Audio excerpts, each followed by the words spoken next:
Good morning, students. Today we will see our first lesson of civics, that is our constitution. Here is the define is mentioned.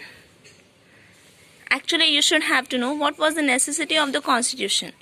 After independence, the British just suggested to all the Indian leaders to create our own constitution for maintaining the rules, regulations and the duties of the citizens.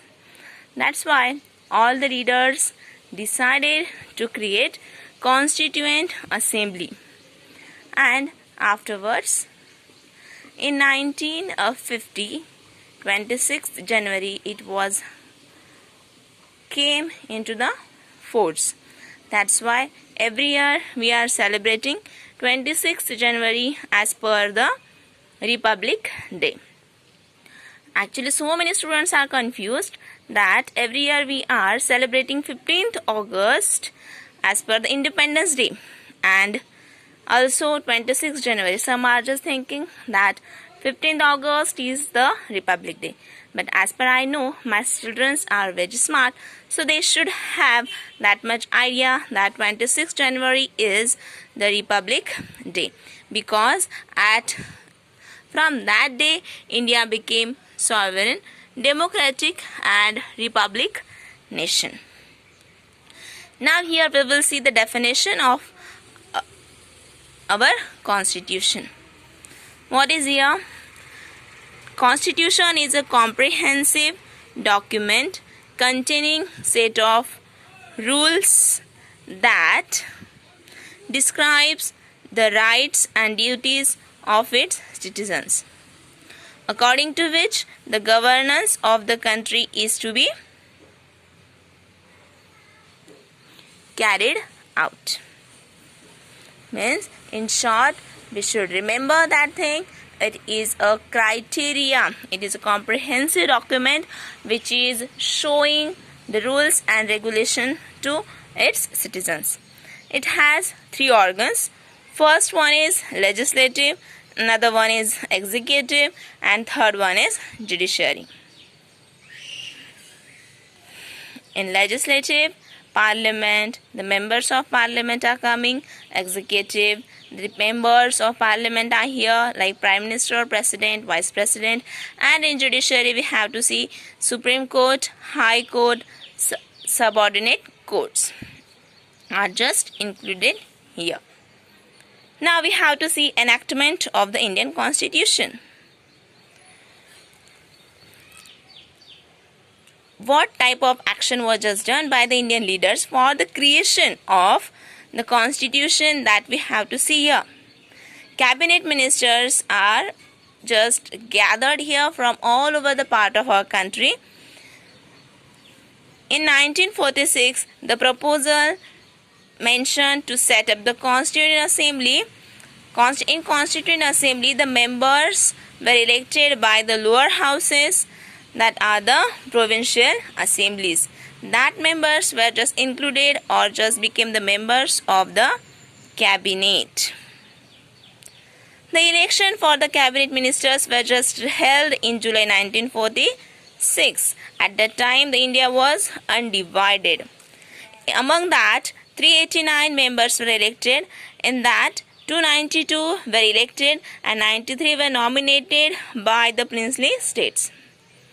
Princely states were nominated by rulers of the state.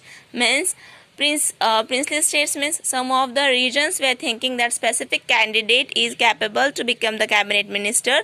At that time, he was sent to the cabinet to represent that specific region. Now we have to see the formation of the Constituent Assembly. In that, as per we know that election was just held in 1946 July. In that, 389 members were there. They just became the member. They just became to collect there for the creation of the Constitution.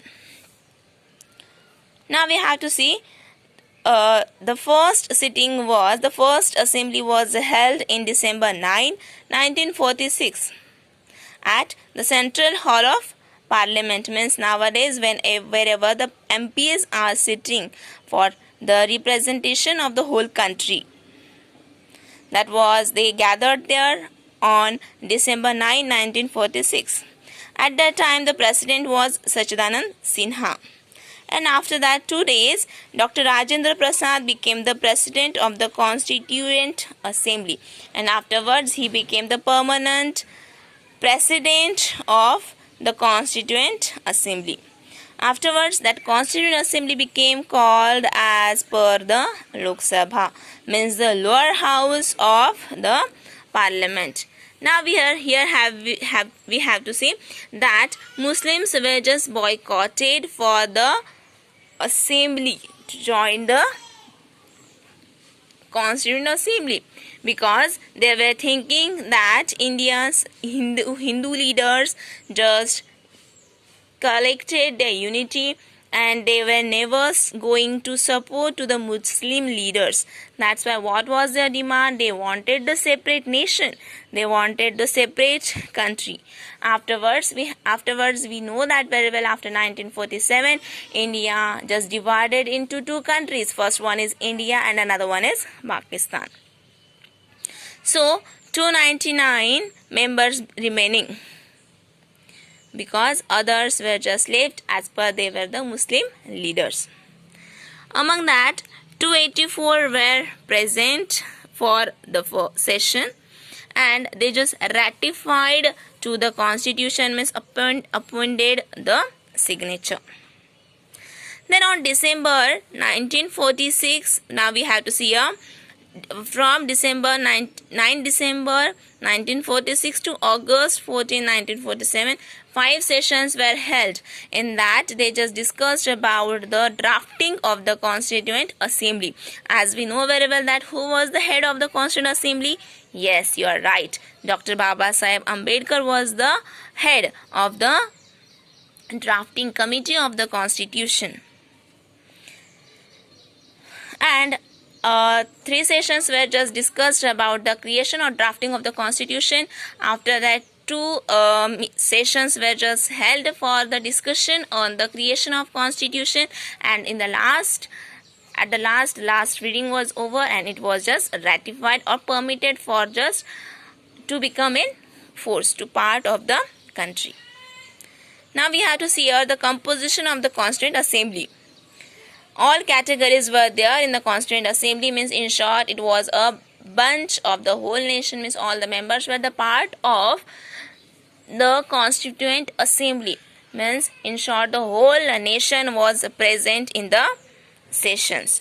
First we have to see the general category was there, Muslims were there, Sikhs were there. In that, Anglo-Indians were also there, Indian Christians were there, Parsis were there, and other backward classes leaders were also present there.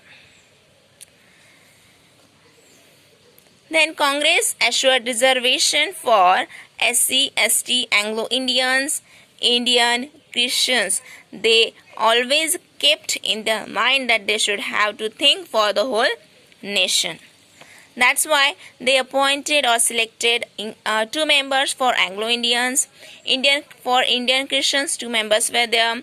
For Parsis, 1 member was there. For Muslims, 2 members was there. 2 members were there. In short, that was a national in character, because what the whole members were present for what? The Constituent Assembly. Now we have to see the objective resolution.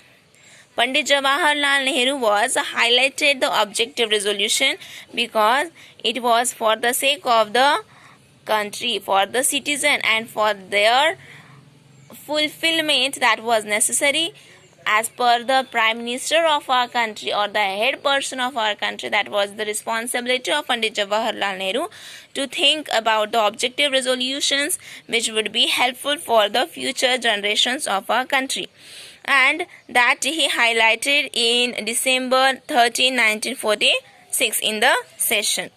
Then Free India should be nothing but republic, social, political and economic democracy to all. After that, all the regions are separate but they are bounded or integrated with each other.